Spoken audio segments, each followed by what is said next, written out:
Make sure to like this video and hit that subscribe button right now to see much more content just like this. The first time Rebecca Sloan saw Daniel Carter standing on the ridge that had once belonged to her family, he was holding a length of rusted fence wire in one hand and a dead lamb in the other. Morning light spilled over the Bighorn Mountains behind him, turning the August sky pale gold. Below the ridge, nearly 6,000 acres of Wyoming grassland rolled toward the horizon in long folds of sagebrush, creek bottoms, and sun-bleached pasture. The ranch house sat a mile away beneath a shelter belt of cottonwoods. Its white paint faded, its porch roof sagging at one corner. Rebecca had spent half her childhood on that porch. Now she stood beside her rental SUV with dust on her boots and a certified copy of her father's death certificate in her bag, watching a stranger carry the lamb toward a blue veterinary truck. Daniel looked up before she called his name. He was taller than she expected, broad through the shoulders, with a weathered brown face and silver beginning at his temples. His denim shirt was dark with sweat between the shoulder blades. He moved carefully, almost gently, despite the anger in his eyes. "You're Rebecca Sloan," he said. It was not a question. She shut the vehicle door. "And you're Daniel Carter." The wind moved through the dry grass between them. Behind Daniel, another lamb staggered near the damaged fence. A ewe circled it, bleating frantically. Rebecca glanced at the dead animal. What happened? Fence was cut. By who? That's what I'd like to know. He carried the lamb to the truck bed, laid it down on a tarp, and covered it. Then he turned back toward her. "You picked a bad morning to visit." "I didn't come to visit." "No," he said. "I figured that out when you sent a reporter from Casper to ask whether I stole this place from a dying man." Rebecca felt the accusation strike exactly where he intended. "I didn't tell anyone you stole it." "You told them my purchase was suspicious." "It was." Daniel's expression hardened. 2 months earlier, Rebecca had been living in Denver, writing investigative features for a regional magazine, when a hospital in Sheridan called to tell her that her father had suffered a stroke. By the time she arrived, Thomas Sloan could no longer speak clearly. He had squeezed her hand once, stared at her with frightened blue eyes, and died before sunrise. Then came the second shock. The ranch was gone. Not mortgaged, not under negotiation, sold. Daniel Carter, who had managed the property for an agricultural investment company for 12 years, had purchased it 6 months before Thomas Sloan's death. The sale price was less than half of what Rebecca believed the land was worth. Her father had signed every page. Rebecca had spent her life exposing contracts designed to look legitimate. She knew the difference between legality and truth. "My father was sick," she said. "He was stubborn, lonely, and angry. He was not confused." "You expect me to trust your opinion?" "I expect you to read the medical evaluation attached to the sale." "I read it." "Then you know 2 doctors found him competent." "I also know you were the person closest to him." Daniel's jaw tightened. Rebecca continued before caution could catch her. "You controlled the ranch accounts. You scheduled his appointments. You drove him into town. You knew his debts. You knew his weaknesses. Then somehow, after managing the property for a corporation that wanted to carve it into luxury parcels, you became the owner." Daniel walked toward her. He stopped several feet away, but his presence seemed to erase the distance. "I spent 12 years stopping that corporation from destroying this ranch," he said quietly. "Your father knew that. My father spent 40 years protecting it. Your father spent the last 5 hiding from it." Rebecca stared at him. The ewe behind them bleated again. Daniel looked toward the injured lamb, ending the argument with a glance. I have work to do. So do I. This is private property. It was my home. It isn't anymore. The words landed harder than she expected. Rebecca had prepared herself for confrontation. She had prepared documents, questions, timelines, and a list of county records she intended to examine. She had not prepared for someone to say aloud what every legal paper already proved. Daniel saw the pain cross her face.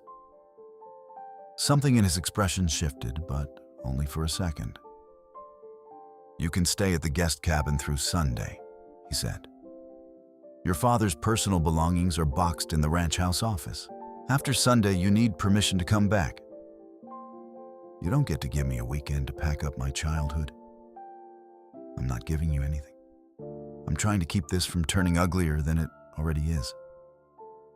It was ugly before I arrived." He held her gaze. "You don't know how ugly." Then he turned away and went to help the lamb. Rebecca watched him kneel in the dust, one hand steadying the animal, while the veterinarian examined the torn flesh along its leg. Daniel spoke softly to the ewe, his voice changing into something patient and low. For one irrational moment, Rebecca hated him more for being gentle. An hour later, she unlocked the guest cabin with a key that had once hung beneath a ceramic horseshoe in the kitchen. Daniel had left it on the porch rail for her. The cabin stood beside Cottonwood Creek, half hidden beneath old trees. Her grandfather had built it for seasonal workers, though Rebecca remembered sleeping there during summer storms when the main house felt too hot. Inside, everything smelled of pine boards, dust, and dry fabric. A narrow bed stood against one wall. A green enamel kettle rested on the stove. Someone had placed fresh towels beside the sink and stocked the small refrigerator with eggs, milk, and a paper-wrapped block of cheddar. Rebecca set down her bags. She told herself Daniel had probably asked the housekeeper to prepare the place. She did not want to imagine him standing in that room, making sure she had what she needed. Her phone rang. "Tell me you didn't confront him alone," said her editor, Lydia Chen. "I confronted him alone. Rebecca, he was carrying a dead lamb." There was a pause. "I'm not sure what I'm supposed to do with that information." "Neither am I." Rebecca sat on the edge of the bed and looked through the window toward the creek. Lydia's voice softened. "How are you holding up?" "I'm working." "That wasn't my question." "It's the only answer I have." They discussed the piece Rebecca had proposed, a deeply reported investigation into the transfer of multi-generational ranches to corporations and private buyers. Lydia had approved preliminary research, but warned her that publishing anything involving Daniel Carter would require undeniable evidence. "We are not turning your grief into a libel case," Lydia said. "I know. Do you?" "Yes. And remember, you're not only investigating him, you're investigating your father." Rebecca looked down at the worn floorboards. "I know that too." After the call, she walked to the ranch house. The porch steps creaked exactly as they had when she was 12. The front door was unlocked. Inside, the cool dimness wrapped around her like a held breath. Most of the furniture remained. Her mother's upright piano still stood in the parlor, though a canvas sheet covered it. The dining table bore scratches from decades of meals, arguments, homework, and holiday gatherings. Framed photographs had been removed from the walls, leaving pale rectangles behind. Rebecca entered the office. Boxes filled one side of the room. Her father's oak desk stood beneath the window. Daniel had cleared the drawers, but left several objects on top. Thomas Sloane's reading glasses, a chipped coffee mug, a brass compass, and the silver-framed photograph of Rebecca's mother. Rebecca picked up the photograph.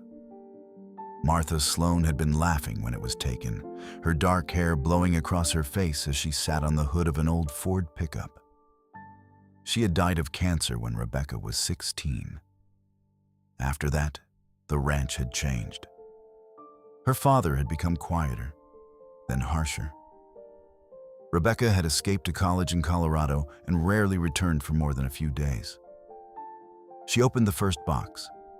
Receipts, tax notices, veterinary records, letters from the investment company, old maps.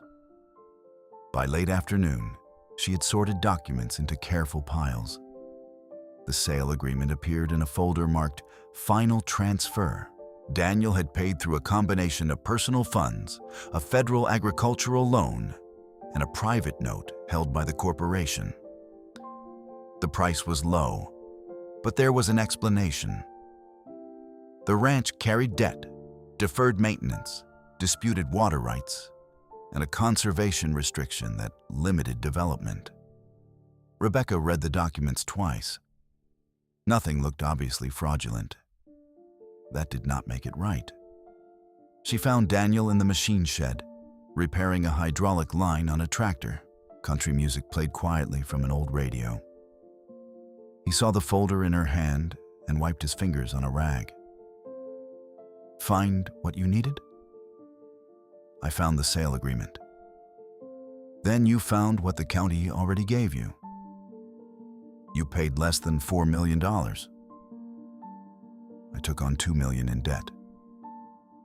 The land alone could be worth twice that.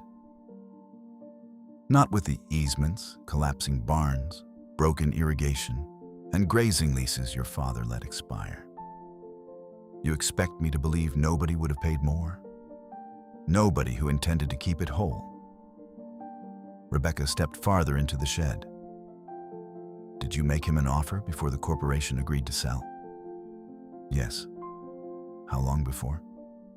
11 months. "Did my father have independent counsel?" "Yes." "Who?" "Evan Holloway." She knew the name. Holloway was a respected attorney in Sheridan. "Did you choose him?" "No." "Did you drive my father to the meetings?" "Sometimes." "Did you sit in?" "Never." She studied him. Daniel tossed the rag onto a workbench. "You think you're the first person to ask these questions?" "Who else asked?" "Your father." The answer caught her off guard. "He made me defend the offer for 3 months," Daniel said. "Every number, every loan, every repair estimate. He wanted proof I could run the place without selling pieces of it." "Why you?" "Because I was here." "So was he." "No," Daniel said. "Not really." Rebecca felt anger rise again. "You keep saying that because you keep pretending your father was the man you left 20 years ago." She moved closer. "You don't know what happened between us." "You're right. Then stop talking like you do." Daniel lowered his voice. "And you stop talking like I stood beside his bed waiting for him to die." Silence filled the shed. Outside, a horse struck a hoof against a stall door. Rebecca looked at the grease beneath Daniel's nails, the faded scar along his right forearm, the exhaustion around his eyes. "Why didn't he tell me?" she asked. Daniel looked away first. "You should have asked him." "I tried." "No. You called. You sent Christmas cards. You came for funerals and left before breakfast. You have no right. Maybe not." "Did he talk about me?" The question escaped before she could stop it. Daniel's expression changed. Not softened exactly, but opened enough to show something beneath the anger. "Yes." Rebecca waited. "He kept every article you wrote." She blinked. In the cabinet behind his desk, Daniel continued. Bottom drawer. He printed them because he never learned how to bookmark anything. Rebecca turned away. For years, her father had dismissed her work as city noise. During their final real argument, he had said she made a living digging through other people's failures because she was too proud to examine her own. She had not known he read every word. Why would he sell without telling me? She whispered. Daniel picked up the rag again, though his hands were already clean. That's the question you should be asking. The storm came after midnight. Lightning flashed beyond the mountains, illuminating the cabin walls in white bursts. Rain struck the metal roof with sudden violence. Rebecca lay awake, listening to Cottonwood Creek rise over stones. At 1:17 a.m., someone pounded on the door. She sat up and reached for the bedside lamp. Rebecca! Daniel. She opened the door wearing jeans pulled over her sleep shirt. He stood under the porch light, soaked through. Get your boots. What happened? Mudslide on the North Ridge. Fence is down and the yearlings are moving toward the county road. She stared at him. Why are you telling me? Because everyone else is already out there and you said this used to be your home. The challenge was unmistakable. Rebecca pulled on her boots. 10 minutes later, she was riding beside him through driving rain. Daniel had given her a sorrel mare named June. Rebecca had not been on a horse in nearly 6 years. But her body remembered more than pride allowed her to admit. She leaned forward as the mare climbed the slick trail. 3 ranch hands rode ahead, their flashlights bobbing in the darkness. Roads, half a mile east. Daniel shouted over the rain. Keep them moving south. Lightning cracked. The cattle surged through the broken fence in a dark, frightened mass. Rebecca saw red reflectors from the county road below. A truck horn sounded in the distance. Daniel rode directly into the herd's path, swinging his light and shouting. Rebecca circled wide, trying to turn the leaders. The ground shifted beneath June's hooves. The mare stumbled. Rebecca grabbed the saddle horn as mud slid down the slope. For a second, horse and rider moved sideways toward a washout. Then Daniel was there. He caught June's bridle and pulled her toward firmer ground. Stay with me. I'm fine. You're not fine. Neither are the cattle. They pushed forward together. For the next 40 minutes, there was no room for resentment.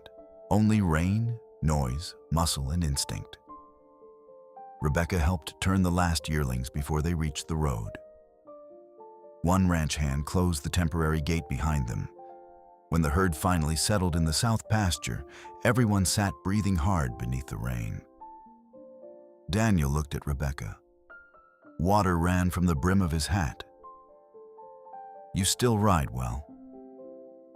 She pushed wet hair from her face. You sound disappointed.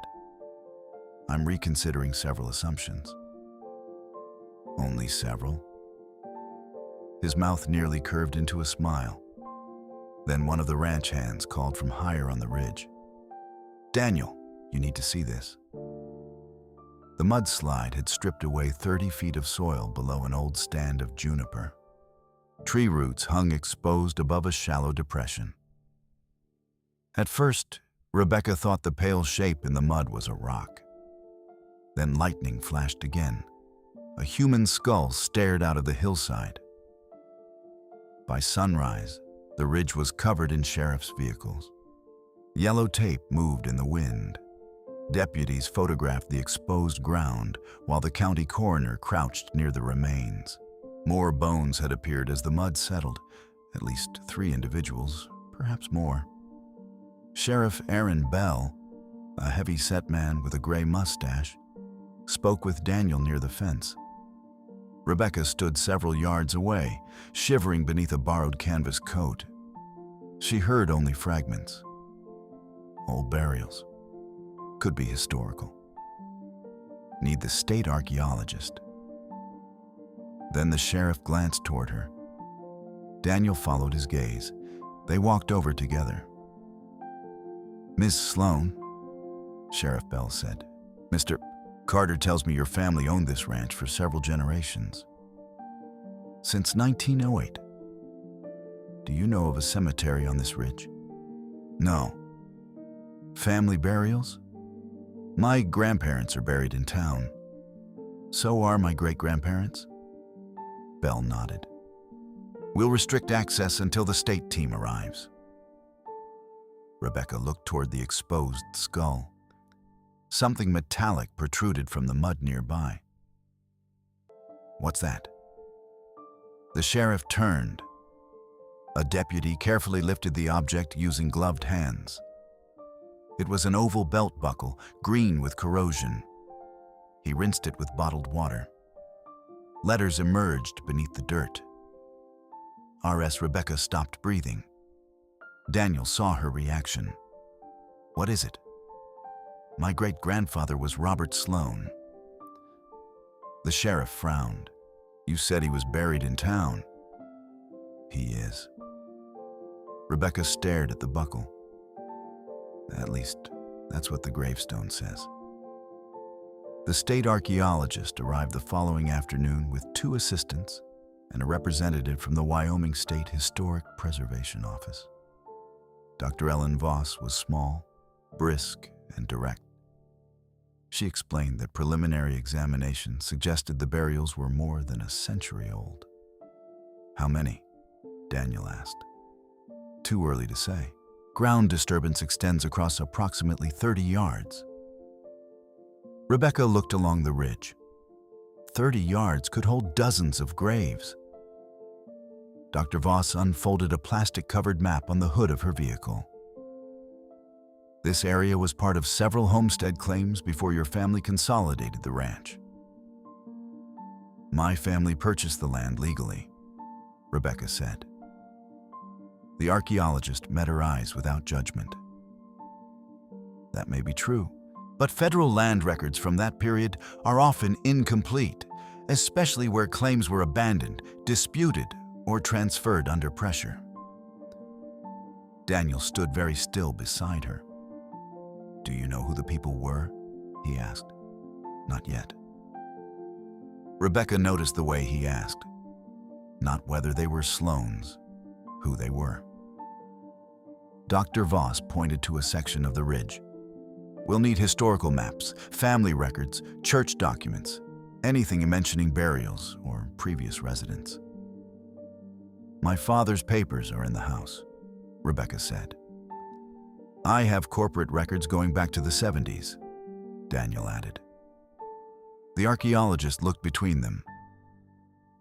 "Then I suggest you work together." Neither answered. That evening, they began in the office. Rebecca searched family ledgers while Daniel opened storage boxes from the old company. The room grew warm under the desk lamps. For hours, they found nothing. Around 9, Daniel brought in sandwiches.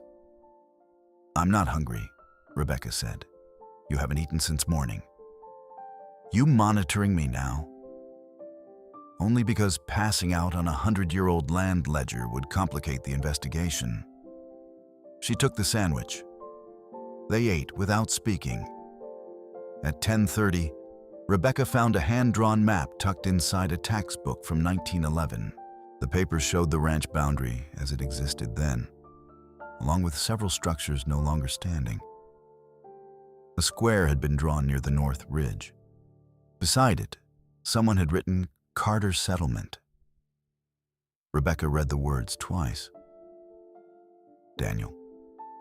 He came around the desk. The blood drained from his face. "What is it?" she asked. He reached for the map but stopped before touching it. "My grandfather used to tell a story," he said, "about our family coming west after the Civil War, black homesteaders. He said they had land near Sheridan, but nobody knew where." Rebecca looked at the map. "Carter is a common name. Not with that. He pointed to a faint note near the creek. Elias Carter Well. Daniel sat down. For several seconds, the only sound was the ticking wall clock.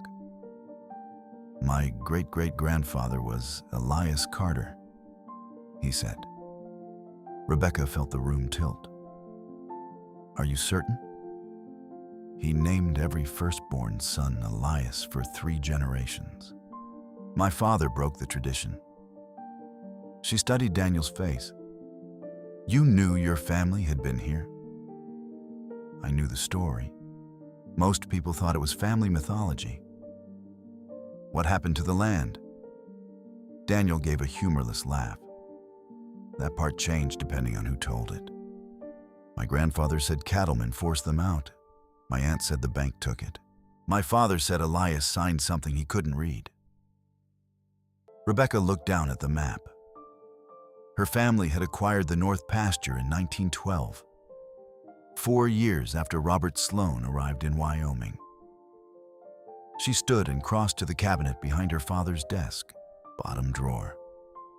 Inside, neatly arranged, were printed copies of her articles. She stared at the stack but did not touch it. Behind the articles lay a black notebook. Rebecca opened it. The first pages contained ordinary ranch notes in her father's handwriting. Hay yields, calf losses, equipment repairs, rainfall totals. Halfway through, the entries changed. March 14th. Found the old survey markers above Cottonwood Creek. Daniel was right about the boundary being wrong. April 2nd. Holloway says the chain of title is legal. Legal is not the same as clean. April 19th. Could not sleep. Dreamed of father standing on the ridge. Rebecca's throat tightened. She turned pages faster. May 11th. The Carter name appears in Robert's account book. Payments listed as labor, but the amounts do not make sense. June 3rd. Daniel told me his grandfather's story today. He does not know. July 28th. I have spent my life defending a thing I never fully understood. Daniel stood across from her. What does it say? She could not answer. He took one step closer. Rebecca. She handed him the notebook. He read in silence. The last written page held only 3 sentences. I thought keeping the ranch whole was the same as protecting the family. I was wrong. The land remembers everyone. Daniel closed the notebook. Rebecca leaned against the desk. He knew. Yes. He knew your family might have owned part of this ranch. Yes. And he sold it to you. Daniel's expression was unreadable. Maybe that's why. The discovery should have made Rebecca feel vindicated. Her father had hidden something. The sale had not been ordinary. Instead, she felt as though the ground beneath her childhood had opened. She walked outside. Night lay over the ranch, clear after the storm. Stars crowded the sky. The ridge was invisible beyond the fields, but Rebecca could feel it there. Daniel followed her to the porch. She wrapped her arms around herself. Did he ever mention the notebook? No. Did he ever talk about your family? Not directly. Why didn't you tell me the story before? Because you came here accusing me of exploiting him. I wasn't eager to hand you another reason to believe I had some secret claim. But you might. Daniel rested his hands on the porch rail. My family might have owned 100 acres, maybe 500. Maybe nothing that survived a court challenge. We don't know. You could take the ranch. He turned toward her. Is that what you think I want? I don't know what you want. I bought this place because I gave 12 years of my life to it. Because I knew every broken gate, every bad well, every cow that needed pulling in a snowstorm. Because your father asked me to keep it alive. And because it may have belonged to your family. I didn't know that. But now you do. Daniel looked toward the dark pasture. Now I know my family may be buried on land your family called its own. Rebecca heard the distance in his voice. I'm sorry. For what? She had no adequate answer. For the graves. For the ledger. For what her ancestors might have done. For arriving with accusations. For leaving her father alone long enough that another person understood his final years better than she did. I don't know yet, she said. Daniel nodded once. That makes two of us. The archaeological survey expanded over the next week. 11 graves were identified along the ridge. Several contained fragments of clothing, buttons, handmade nails, and personal objects. One grave belonged to a child. The belt buckle marked RS was not found with human remains. It lay in disturbed soil above the graves, likely dropped years later. That detail relieved Rebecca more than it should have. Dr. Voss discovered evidence of a small settlement, stone foundations, a collapsed well, stove fragments, and square nails. County archives confirmed that Elias Carter and 4 other black homesteaders had filed adjacent claims between 1889 and 1893. By 1913, all 5 parcels had been absorbed into the Sloan Ranch. The transfers appeared legal. The circumstances did not. Rebecca drove into Sheridan each morning to search courthouse records. Daniel joined her when ranch work allowed. They sat side by side beneath fluorescent lights, reading deeds written in elaborate script. One document stated that Elias Carter sold his claim to Robert Sloan for $800. Another ledger showed that Elias owed Robert nearly the same amount for seed, tools, and livestock. The debt had been recorded over just 6 months. Could he have borrowed that much? Rebecca asked. Daniel studied the figures, not for what's listed. Then the debt was inflated. Probably. The clerk brought them a box of civil cases from 1912. Inside was a complaint filed by Elias Carter against Robert Sloan, alleging fraud, intimidation, and unlawful seizure of cattle. The case had been dismissed after Elias failed to appear. A newspaper clipping explained why. Black homesteader jailed after dispute. Rebecca read the article in silence. Elias had been arrested for threatening a prominent rancher. No witness was named. No weapon was recovered. He spent 30 days in jail. During that time, Robert Sloan took possession of his property.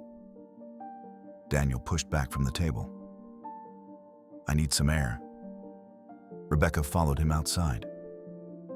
They stood on the courthouse steps while traffic moved along Main Street. My family did this, she said. Daniel looked across the street. My family lost land. Yours gained it. Those are facts. Don't make it sound neutral. I'm trying not to say something I'll regret. You should be angry. I am. At me. He looked at her then. I don't know. The honesty hurt more than blame. Rebecca sat on the stone railing. I spent years believing my father cared more about the ranch than he cared about me. Daniel remained standing. Maybe he did. She looked up sharply. He did not apologize. People can love something badly, he continued. They can confuse protecting it with controlling it. They can hurt everyone around them and still believe they're doing the right thing. You're talking about him? I'm talking about all of us. She thought of the article she had planned to write before discovering the graves. She had wanted a clear villain, a stolen ranch, a grieving daughter, and a suspicious buyer. She had wanted the truth to restore her place in the story. Now the truth was stripping away every simple role. My mother wanted to leave, Rebecca said. Daniel waited. She asked my father to sell when she got sick. Not all of it. Just enough to move closer to Denver for treatment. He refused. Said the ranch had survived too much to be broken apart. What happened? She drove 3 hours each way for chemotherapy. Daniel's face tightened. I hated him for that. After she died, I told him the ranch had killed her. You were 16. I meant it. Maybe part of you still does. Rebecca looked down at the courthouse steps. He never forgave me. Did you forgive him? No. Then maybe you both kept waiting for the other one to cross a bridge that neither of you built. She gave a small, bitter laugh. You always talk like that? Only when I haven't slept enough. For the first time since returning, Rebecca smiled. It surprised both of them. Daniel sat beside her, leaving a careful space between their shoulders. My wife used to say I could turn changing a tire into a moral lesson, he said. Rebecca glanced at him. You were married? 17 years. What happened? She died. I'm sorry. Ovarian cancer. The city noise seemed to fade. How long ago? 6 years. Rebecca did not know what to say. Daniel looked toward the mountains beyond the rooftops. Naomi wanted me to leave the corporation and buy a small place of our own. I kept telling her we needed more savings, more security, 1 more year. His hand tightened on the edge of the stone. Then there wasn't another year. Rebecca understood something then. Not everything, but enough. The ranch was not only land to him, it was an apology made too late. That evening, they returned after sunset. A pickup truck was parked near the ranch gate. The man leaning against it wore polished boots, a pale Stetson, and a smile that did not reach his eyes. Daniel slowed. Who is that? Rebecca asked. Calvin Mercer. She recognized the name. Mercer owned neighboring land and chaired the county development board. He had also made 3 offers to buy the Sloan Ranch. Daniel parked and stepped out. Mercer spread his hands. There he is, county's newest archaeologist. What do you want, Calvin? Just checking on my neighbor. His gaze shifted to Rebecca. Miss Sloan. Sorry about your father. Thank you. I knew Thomas a long time. Fine man. Difficult man, but fine. Daniel moved slightly, placing himself between Mercer and the truck door. Mercer noticed and smiled. Heard the state found graves, he said. The investigation is active, Daniel replied. People are talking. Some say the whole north section could be restricted. People talk when they don't know enough. True. Mercer tilted his head. They also get nervous when titles become complicated. Rebecca stepped out of the truck. What exactly are you nervous about? Nothing personally, but heritage claims, access disputes, media attention. Banks don't like uncertainty. Daniel's voice went flat. Get to the point. Mercer reached into his truck and removed an envelope. My offer still stands. It's more than you paid, even with the restricted acreage. You could clear your debt and walk away. Daniel did not take the envelope. No. You haven't opened it. No. Mercer turned to Rebecca. You may want to advise him. There's a difference between courage and stubbornness. My father used to say that, she replied, usually when he was being stubborn. Mercer laughed. Thomas also understood timing. That ranch needs capital. Winter's coming. If the graves trigger a federal review, Daniel could lose grazing access to the ridge for years.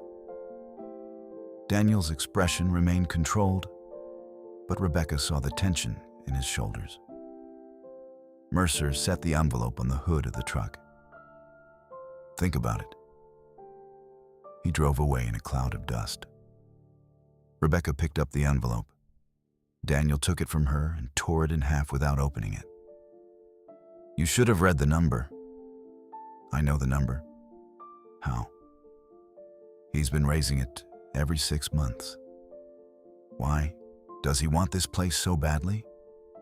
"Water." "The creek?" "Not just the creek. There's an underground aquifer beneath the north pasture. The corporation wanted to develop high-end homes and sell private wells." Rebecca looked toward the dark ridge. "The cemetery would stop that. For now." "And if you sell to Mercer?" "He'll challenge the restrictions, move the access road, and wait until public attention fades." "Would he disturb the graves?" Daniel's silence answered. Rebecca felt a chill unrelated to the evening air. "Then we don't let him buy it." Daniel studied her. "We?" She met his gaze. "For now." Over the next 2 weeks, the ranch settled into a strange rhythm. Rebecca spent mornings researching the Carter settlement and afternoons helping catalog her father's papers. Daniel managed cattle, repaired fences, negotiated feed deliveries, and attended meetings with preservation officials. At night, they shared meals at the ranch house kitchen table. The first dinners were practical. They discussed documents, deadlines, and questions for Dr. Voss.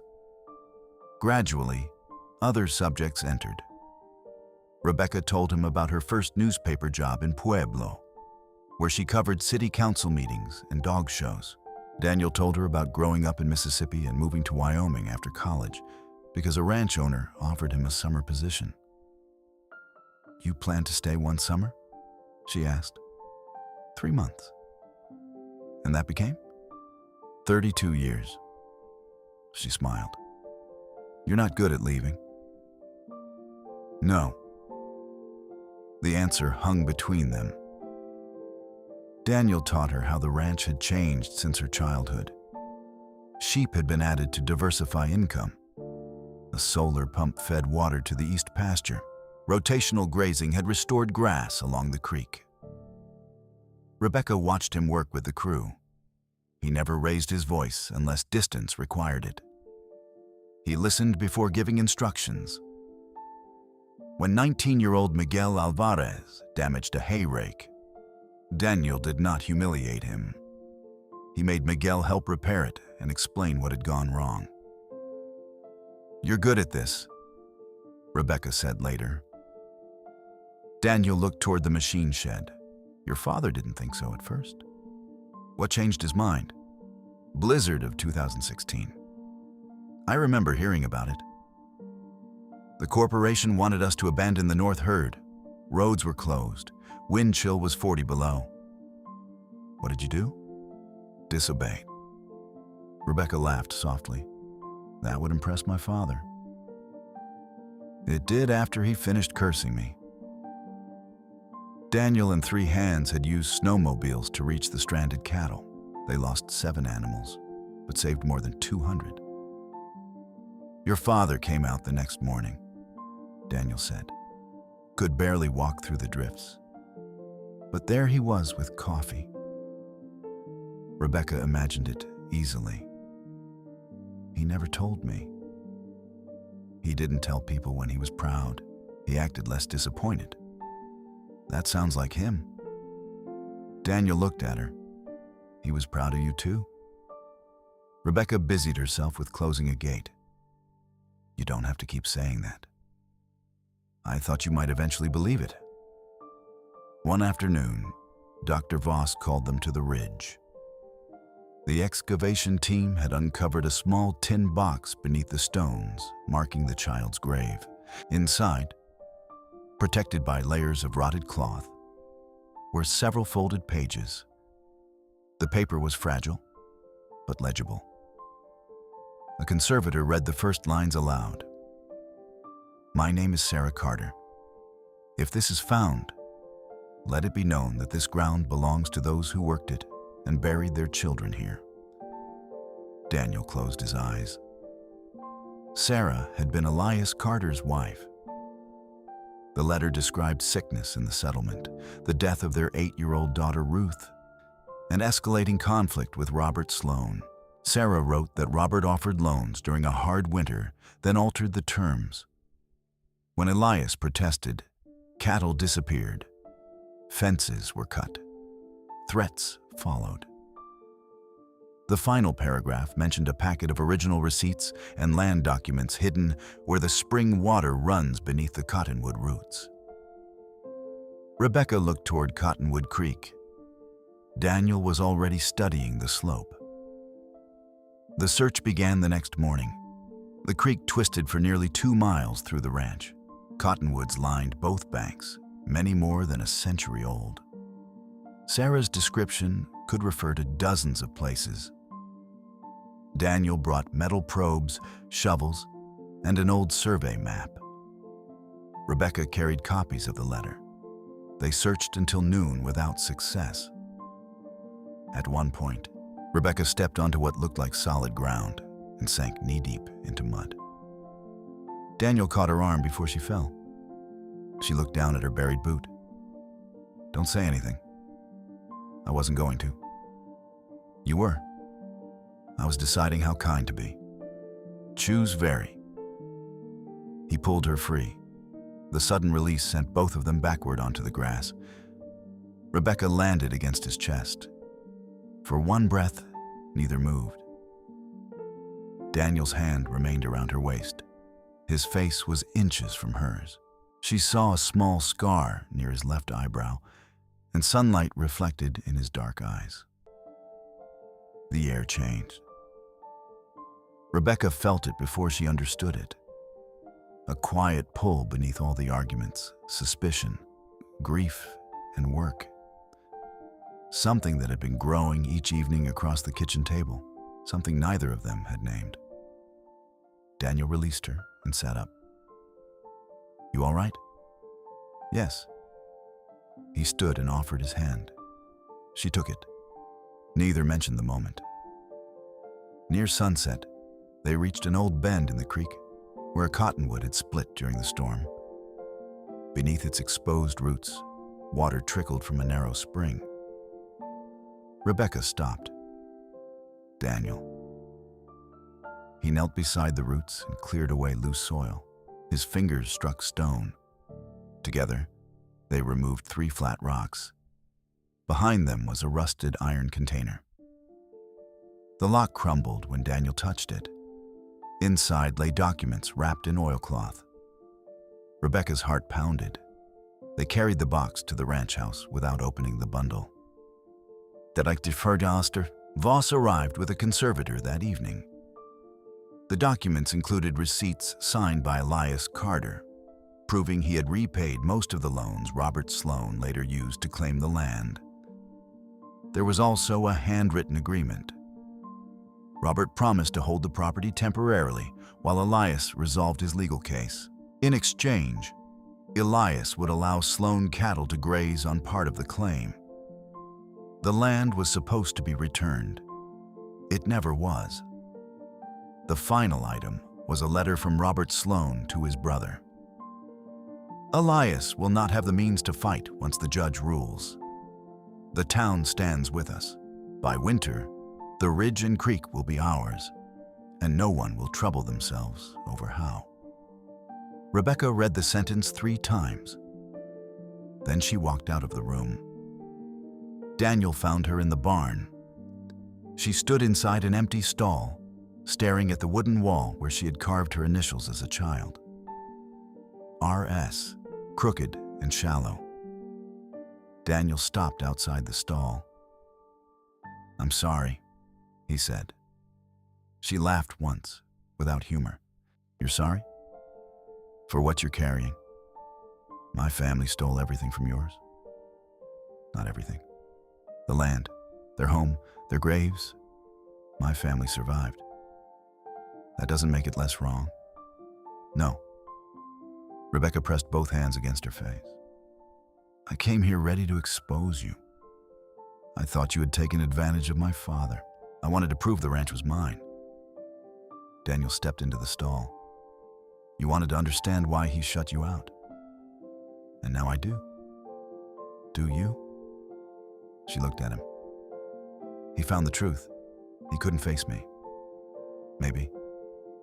He sold you the ranch because he knew your family deserved it. Maybe.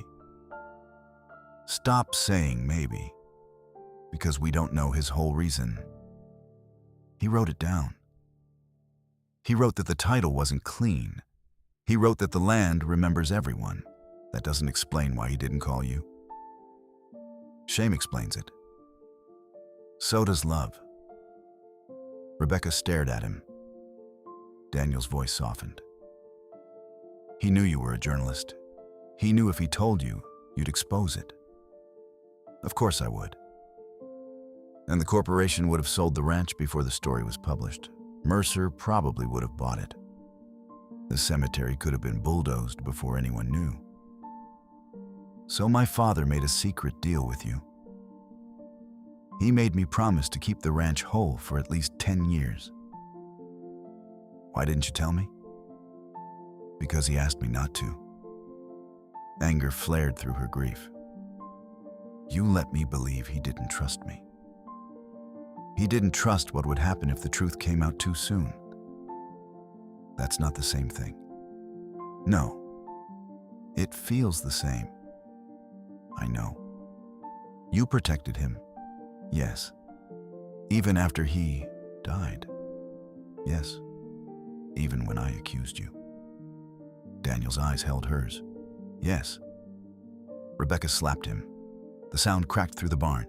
Daniel did not move. Regret came instantly, but pride held her silent. A red mark appeared on his cheek. I deserved part of that, he said. No, you didn't. Probably not the whole thing. She looked away. I'm sorry. I know. That doesn't fix it. No. She stepped past him, but he caught her hand. Not hard, just enough to stop her. Rebecca. She turned. I was wrong not to tell you sooner.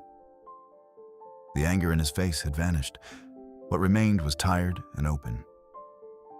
I told myself I was keeping a promise, but part of me was punishing you for leaving him.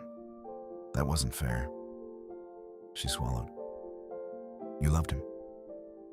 Daniel looked toward the barn door. He was difficult to love. That wasn't an answer. Yes, he said. I loved him. Rebecca felt tears rise.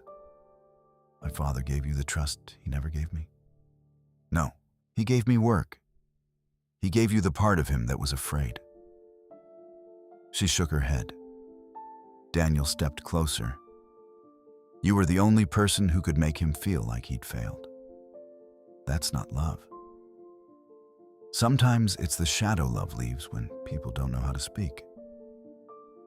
Rebecca's first tear slipped free. Daniel lifted a hand as if to touch her face, then stopped. She closed the distance herself. The kiss was not gentle at first. It carried too much anger, loneliness, guilt, and restraint. Rebecca gripped the front of his shirt. Daniel's hand came around her waist, steadying her as he had beside the creek. Then the kiss slowed. The barn, the ranch, the graves, and the entire weight of history seemed to fall quiet around them. When they separated, Daniel rested his forehead against hers. This is a bad idea, Rebecca whispered. Probably. You're still the man who bought my family's ranch, and you're still trying to take it back. She almost smiled. Not anymore. The false peace lasted 4 days. On Monday morning, Daniel received a notice from the bank.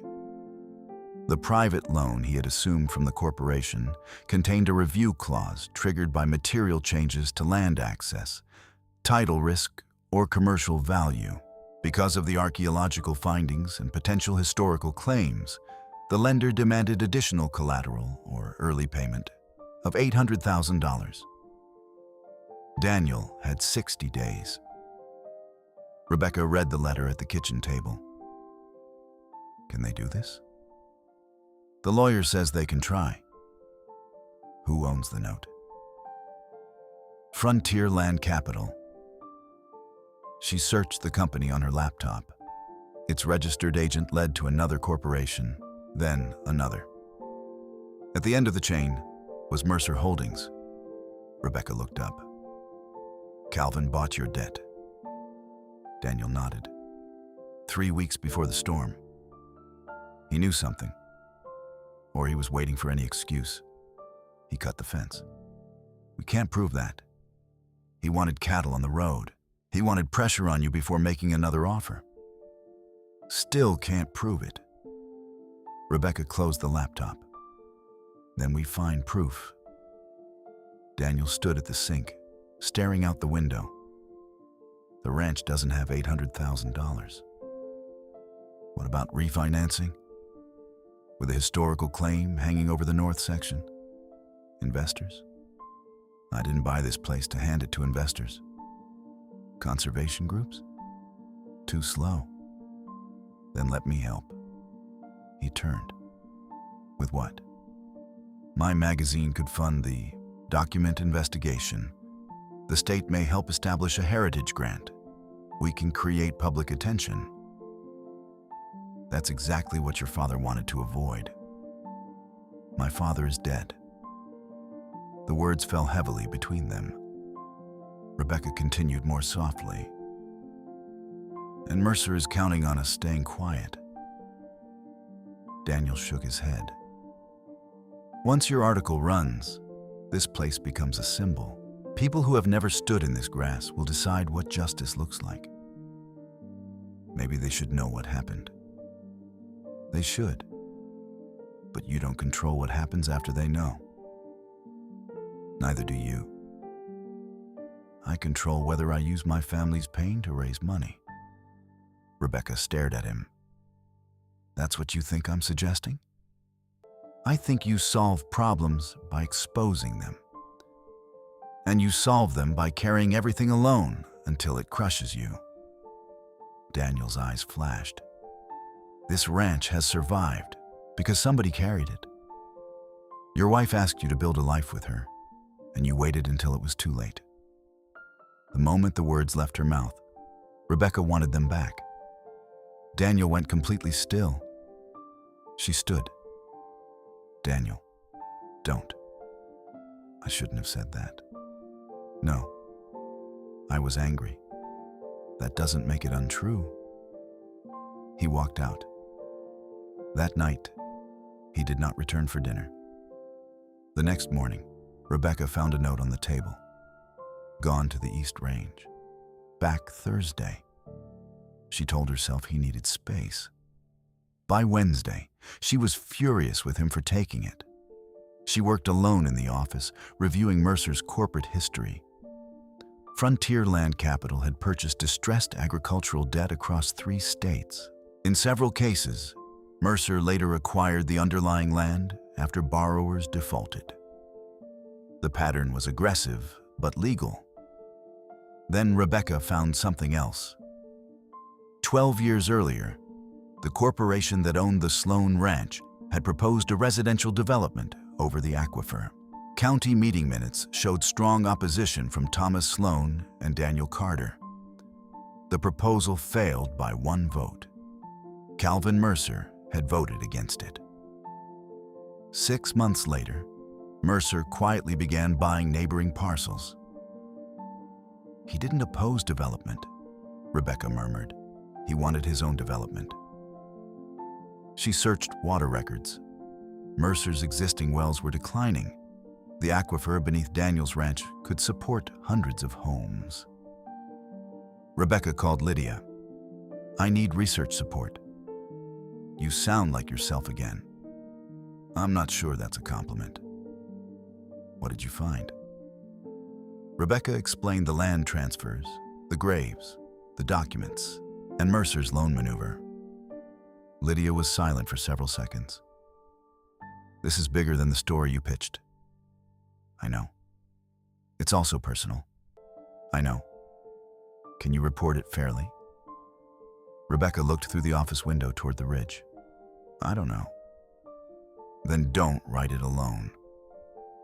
Lydia assigned a second reporter, James Patel, to independently verify every claim. Rebecca resisted for 30 seconds, then agreed. On Thursday afternoon, Daniel returned with a deep cut above his eye and blood dried along his collar. Rebecca met him beside the truck. What happened? Horse spooked. You need stitches. I need a shower. You need a doctor. I've had worse. That isn't a medical standard. He tried to walk past her. She caught his arm. Daniel looked down at her hand, then at her face. I'm sorry, she said. He waited. What I said about Naomi was cruel. Yes. I was trying to hurt you because you were shutting me out. I know. That doesn't excuse it. No. Rebecca took a breath. I found evidence Mercer has been planning to acquire this aquifer for years. Daniel's expression changed. She showed him the records. Within an hour, they were driving to Sheridan to meet Evan Holloway. The lawyer examined the documents and leaned back in his chair. This helps establish motive, he said, but not misconduct. What about the loan purchase? Rebecca asked. Legal, unless Mercer had inside information or interfered with the property to trigger the clause. The fence was cut, Daniel said. Can you prove he ordered it? No. Then we need leverage. Rebecca looked at the water maps. What happens if the North Ridge is designated a protected cemetery? Development becomes extremely difficult. But the loan still comes due. Yes. What if ownership of that section transfers? Daniel turned toward her. To who?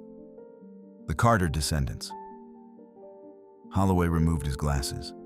Rebecca continued.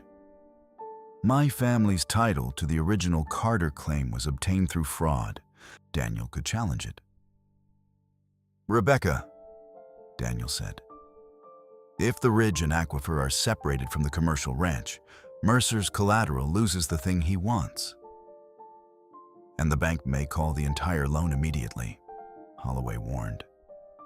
They're already doing that. Daniel shook his head. A title suit could take years. Not if I disclaim the Sloan estate's interest. You're not the only heir. I am. Holloway studied her. You understand what you're proposing.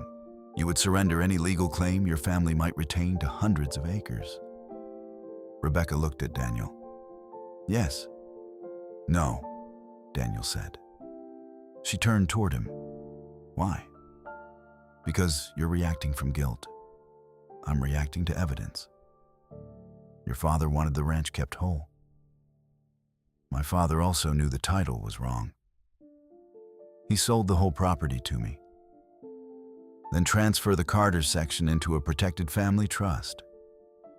Which family? Yours. Daniel stood. My family is scattered across 7 states. Half of them have never seen Wyoming. You think handing everyone a legal interest in land fixes what happened? No, but it's a beginning. A beginning to lawsuits, tax disputes, and people selling their shares to Mercer. Then create restrictions.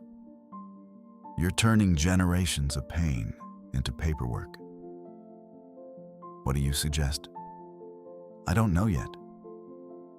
We don't have time for you to know eventually. Daniel leaned toward her. And you don't get to make yourself feel clean by giving away something that isn't yours. The room fell silent. Rebecca felt as if he had struck her. Holloway stood. We should stop for today. She gathered the documents with unsteady hands. Outside, Daniel followed her to the truck. Rebecca. She opened the passenger door. That came out wrong. No, it came out exactly how you meant it. I'm trying to make sure you don't sacrifice something because you think I need you to. This isn't about what you need. Then what is it about? She turned on him, It's about the fact that every place I thought I belonged was built on somebody else being forced out. It's about my father dying before he could tell me the truth. It's about discovering that the man I blamed for taking my home may be the only reason it still exists. Daniel's anger faded. Rebecca's voice broke. And it's about falling in love with someone who looks at me and sees the name carved into every wrong thing his family survived. Daniel stared at her. The courthouse traffic moved behind them. Rebecca wiped at her face, furious at the tears. "There," she said. "Now you know." She got into the truck and shut the door. Daniel stood outside for several seconds. Then he walked around, opened the driver's door, and sat beside her. Neither spoke. Finally, he said, "I don't look at you and see Robert Sloan." Rebecca stared ahead. "I see the woman who rode into a storm because cattle were headed for the road. I see the girl whose father kept every word she wrote. I see somebody who asks hard questions and hates easy answers, unless the easy answer proves she was right." She let out a wet, unwilling laugh. Daniel continued, "I see someone who left because staying hurt too much. And I see someone who came back even though coming back hurt more." Rebecca turned toward him. "What about the rest?" "The rest scares me." "Why?" "Because I love you too." Her breath caught. Daniel looked down at his hands. "I haven't said that to anyone since Naomi." Rebecca reached across the seat and touched his face, careful of the cut above his eye. "I'm not asking you to forget her." "I know. I'm not asking you to choose me instead of her memory." "I know. I'm asking you not to use grief as a reason to leave before anything can begin." Daniel closed his eyes briefly. When he opened them, the guarded distance was gone. He kissed her with one hand against the back of her neck. Cars passed. Someone honked. Neither cared. They returned to the ranch before dark. For the first time, Rebecca did not sleep in the guest cabin. The next morning brought no magical solution. The loan remained due. Mercer remained dangerous. The cemetery remained under investigation. Love did not simplify the past. It made the future worth fighting for. Rebecca and James Patel began formal reporting. They interviewed Carter descendants, local historians, lending experts, and former employees of Mercer Holdings. Daniel contacted relatives he had not spoken to in years. His Aunt Loretta arrived from Jackson, Mississippi, wearing red boots and carrying 3 family Bibles. She hugged Daniel, inspected Rebecca from head to toe, and said, "So, you're one of those Sloans." Rebecca braced herself. Loretta smiled. "Good. We've been needing one who talks."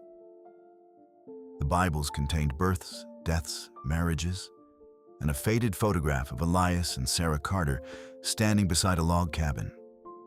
Behind them rose the North Ridge. Daniel stared at the picture for a long time. "That's the spring cottonwood," he said. Rebecca stood beside him. Elias was tall and solemn. Sarah's hand rested on his arm. 3 children stood in front, including a little girl who might have been Ruth. "They look strong," Rebecca said. "They look tired. Both can be true." Loretta watched them from across the table. "Your grandfather said Elias never recovered from losing that land," she told Daniel. "Moved to Nebraska, worked for another man until he died." Daniel ran one finger along the edge of the photograph. "Why didn't the family come back?" "Come back to what? A town that jailed him? A ranch that swallowed his home?" Rebecca lowered her eyes. Loretta noticed. "Child, you didn't do it. I carry the name." "So do I. Carter men made mistakes too. Names are not confessions." but they are inheritances. Loretta nodded, then inherit the responsibility to do better. The article was nearly ready when Mercer made his next move.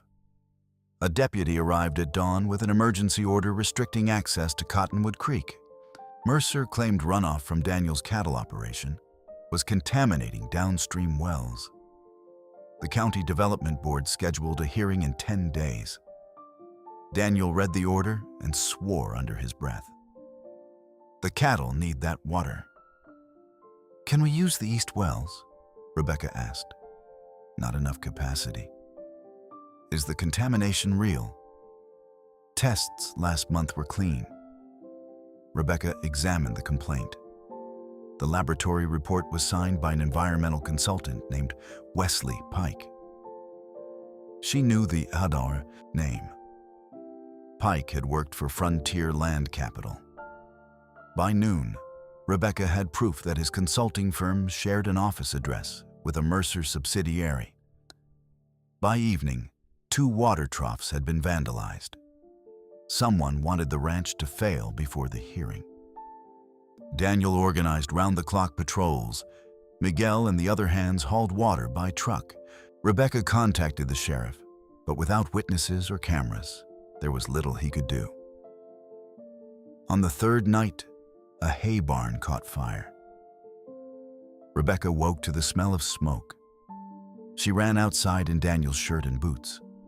Flames climbed through the barn roof, orange against the black sky. Daniel and the crew were already moving equipment away. "Stay back," he shouted. "There are horses inside." 2. Miguel's getting them. A terrified gelding burst through the side door, dragging a rope. Miguel followed with the second horse. Then part of the roof collapsed. Sparks lifted into the wind toward the dry grass. Daniel climbed onto a tractor and began cutting a fire break. Rebecca grabbed a hose, but the water pressure was weak. A pickup engine roared near the North Road. Headlights turned away from the fire. Rebecca saw the vehicle only for a second. White truck, damaged left taillight, Mercer Ranch logo on the door. She ran toward her SUV. Daniel saw her. "Where are you going?"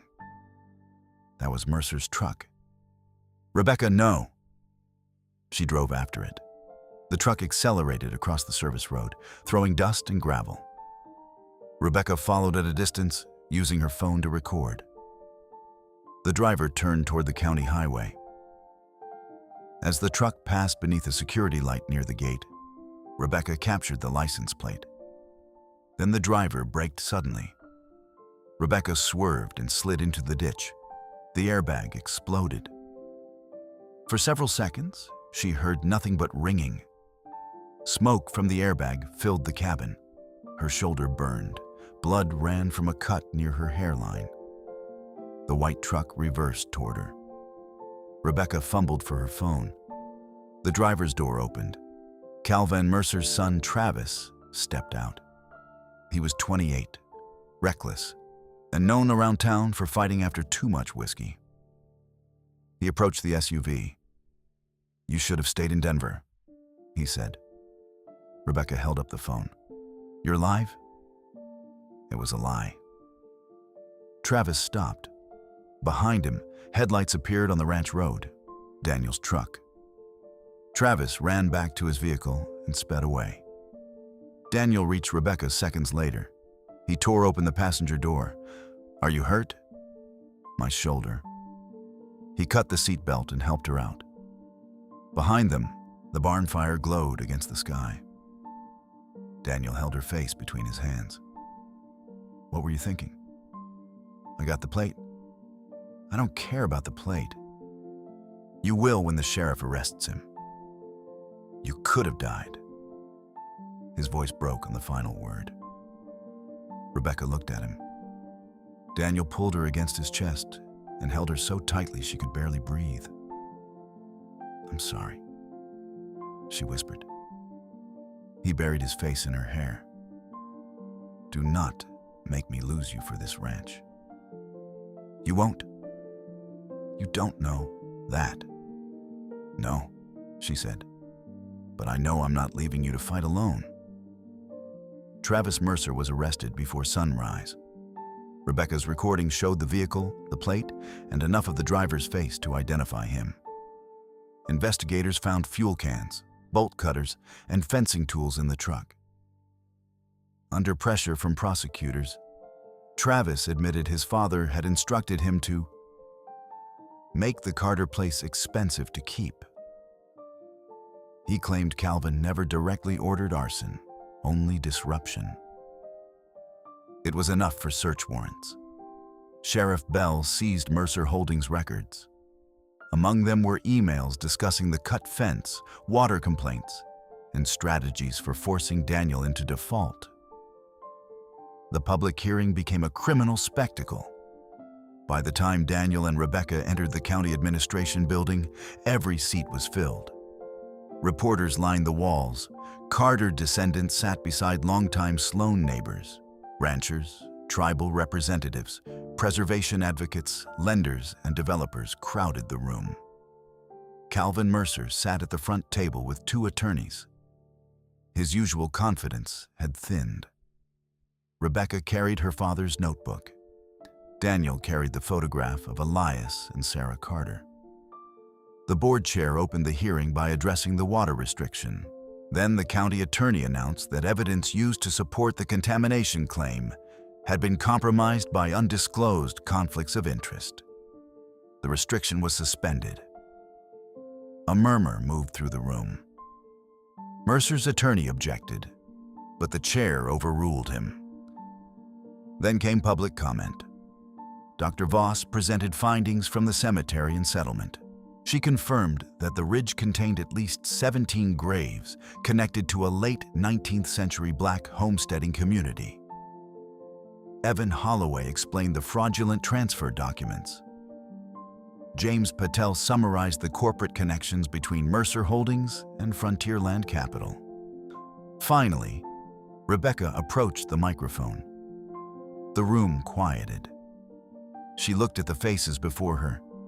People who knew her father, people who distrusted her family, people who had come to witness a fall. "My name is Rebecca Sloan," she began. "For most of my life, I believed my family built the Sloan Ranch through endurance, sacrifice, and hard work." She paused. That story was incomplete. She described Elias and Sarah Carter. She described the false debts, the arrest, the broken agreement, and Robert Sloan's letter. She did not excuse her family. She did not dramatize them into monsters. She told the truth plainly. Then she opened her father's notebook. "My father discovered part of this history before his death. He did not reveal it publicly.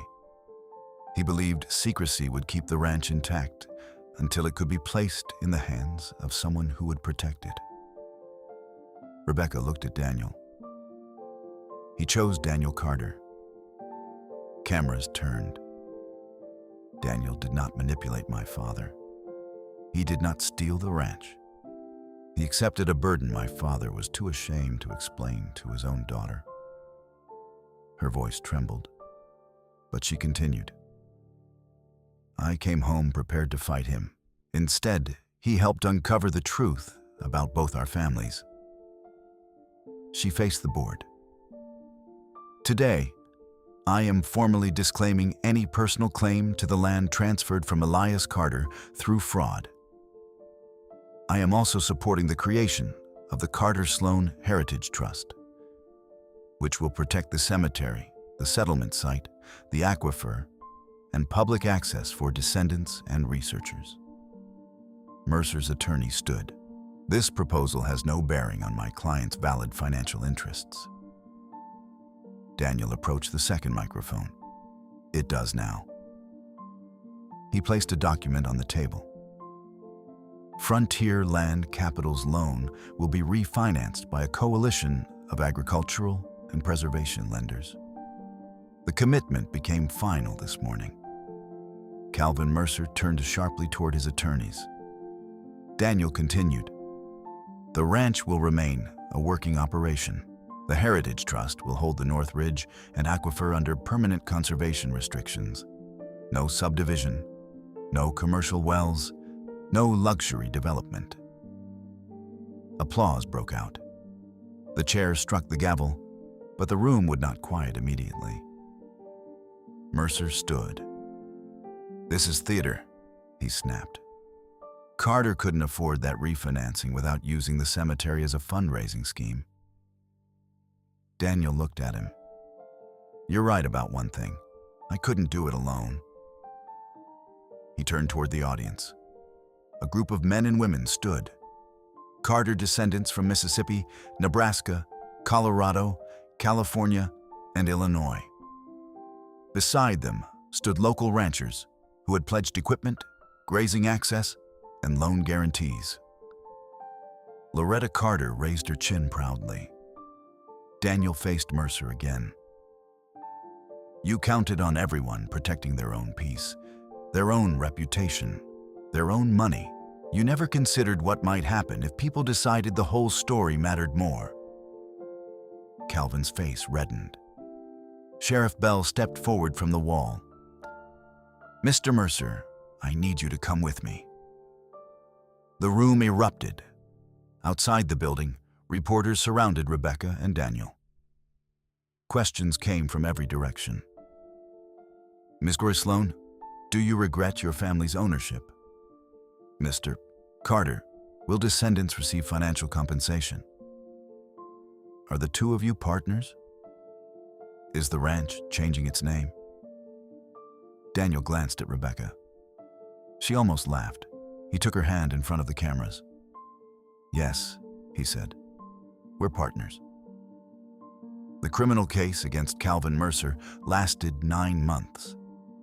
He eventually pleaded guilty to conspiracy, fraud, and witness intimidation. Travis received a reduced sentence for cooperating. Frontier Land Capital's loan practices triggered a state investigation. The magazine published Rebecca and James's article in 3 parts. It won awards. Rebecca cared less about those than she expected. The Carter-Sloan Heritage Trust took shape slowly. Lawyers drafted restrictions. Descendants argued over language. Preservation experts debated access. Ranch work continued through all of it. Winter came early. Snow covered the ridge and softened the outlines of the excavation site. The graves were temporarily protected beneath insulated coverings. Daniel and Rebecca rode out each week to inspect the fencing. Their romance did not become effortless.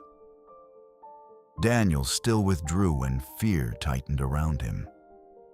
Rebecca still attacked problems as if every silence concealed betrayal. They argued about money, publicity, furniture, horses, and whether she truly knew how to stack firewood. "You make unstable piles," Daniel told her. "They're expressive. They're dangerous. So was loving me. That is not a defense of the firewood." But they learned. Daniel learned to tell her when he was afraid instead of disappearing into work. Rebecca learned that staying did not mean surrendering herself. She converted the guest cabin into a writing studio but spent most nights in the ranch house. She traveled for assignments and always returned. Each time her vehicle appeared on the road, Daniel found a reason to be near the gate. In March, they opened the graves again. The remains were studied respectfully, then reinterred on the ridge in a ceremony attended by more than 200 people. 17 simple stones stood beneath the Wyoming sky. The largest bore the names Elias and Sarah Carter, though Sarah's grave had never been found. Loretta insisted that her name belonged there beside his. Rebecca placed a copy of Robert Sloan's confession letter in the Heritage Archive. Not hidden, not destroyed, remembered. After the ceremony, Daniel found her alone near Ruth Carter's grave. Wind moved through the new grass. "You all right?" he asked. Rebecca nodded. I was thinking about my father. What about him? He should have been here. Daniel stood beside her. Maybe part of him was.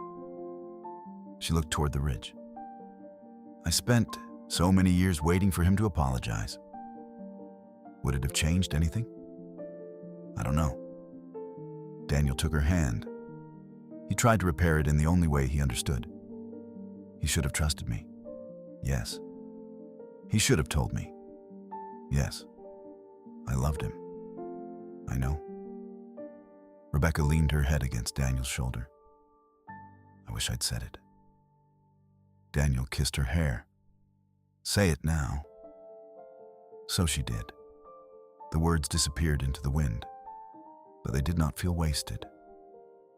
That summer, the ranch hosted its first heritage gathering. Carter descendants camped near the creek. Local school children toured the settlement site. Historians gave talks beneath a large white tent. Ranch hands demonstrated sheep handling and rotational grazing. Rebecca's uncle arrived from Oregon after 23 years of refusing to discuss the family. He stood before Robert Sloan's letter for nearly an hour. Then he asked to meet Daniel. I suppose I owe your family an apology, he said stiffly. Daniel shook his hand. What we need is help repairing the old spring path. Rebecca's uncle stared at him. Daniel smiled. Apologies work better with shovels. By afternoon, they were digging side by side. Near sunset, music began near the barn. Long tables filled with food. Children ran through the grass. Loretta danced with Sheriff Bell and accused him of having no rhythm. Rebecca stood on the porch, watching strangers become relatives, and relatives become something less guarded. Daniel approached in a clean white shirt. You're staring, he said. I'm observing. Journalist word for staring. He held out his hand. I don't dance. I've seen you chase cattle in a thunderstorm. You can dance. That logic is deeply flawed. He waited. Rebecca took his hand. They moved beneath strings of lights near the barn. Daniel danced slowly, one hand at her waist. What are you thinking? He asked. That this place doesn't feel like the Sloan Ranch anymore. Is that bad? No. What does it feel like? She looked around. Like it finally belongs to everyone it remembers. Daniel smiled. Then the music stopped. Miguel stood near the microphone, trying unsuccessfully to hide a grin.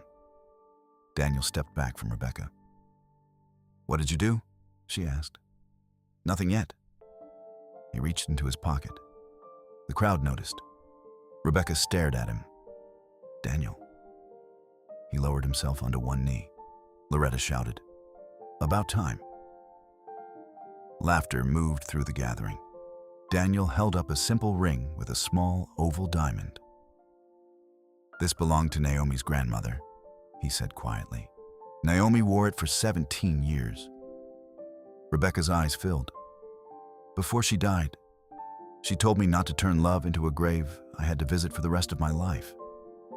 His voice roughened. I didn't understand then. I do now. Rebecca pressed one hand to her mouth. Daniel looked up at her. You came here fighting to take back a ranch. Instead, you gave me a future I was too afraid to ask for. Around them, the crowd had gone silent. I can't promise this land will ever be easy. I can't promise I'll always say the right thing. You already know I won't. A few people laughed softly. But I promise I will not hide behind silence. I will not make you cross every bridge alone. And I will love you without asking you to become less than who you are. He opened his hand. Rebecca Sloan, will you marry me? She knelt in the grass in front of him. The crowd laughed again. Rebecca held his face between her hands. Yes. You're supposed to let me put the ring on. Then hurry. He slipped it onto her finger. She kissed him as the gathering erupted in cheers. Their wedding took place in September on the North Ridge. Rebecca wore a simple ivory dress and boots beneath the hem. Daniel wore a dark suit and the brass compass that had belonged to Thomas Sloan. They stood between the cemetery and the open pasture, with the mountains rising behind them. Loretta read from Sarah Carter's letter. Let it be known that this ground belongs to those who worked it and buried their children here. Then Rebecca read a line from her father's notebook. The land remembers everyone. They exchanged vows beneath a cottonwood arch built by the ranch crew. Afterward, they walked alone to the spring. The old iron box had been placed in the Heritage Archive, but the stones remained beneath the roots. Daniel crouched and touched the clear water. Elias stood here, he said. So did Sarah. So did Robert. Rebecca nodded. So did my father. Daniel stood. And now us. They followed the creek back toward the celebration. Years later, visitors would learn the story through documents, photographs, recorded interviews, and trails across the ridge. They would hear about fraud, silence, pride, and loss. But they would also hear what came after. The ranch survived. Daniel expanded the cattle operation and created an apprenticeship for young ranchers from families historically excluded from land ownership. Rebecca published a book about rural inheritance and stayed long enough to become part of the daily work she once observed from a distance. They restored the ranch house without erasing its age. The piano was uncovered. The porch roof was repaired. Naomi's photograph stood in Daniel's study beside Thomas Sloan's compass and the picture of Elias and Sarah Carter. No one was removed to make room for someone else. On the 5th anniversary of the Heritage Trust, Rebecca stood at the gate, waiting for a bus of schoolchildren from Sheridan. Daniel rode toward her from the south pasture, sunlight on his hat and dust rising behind his horse. He looked much as he had the first morning she returned, steady, weathered, carrying the weight of the ranch as if it belonged in his hands. But now, when he reached the gate, he leaned down and kissed her. "You're late," she said. "Broken fence." "Cut?" "No, just old." She smiled. Some things were allowed to be ordinary now. The bus appeared on the county road. Rebecca opened the gate. Beyond it, the ranch stretched beneath the wide Wyoming sky. Not innocent, not perfect. No longer trapped inside one family's version of the past. Daniel reached for her hand. Together, they welcomed everyone home.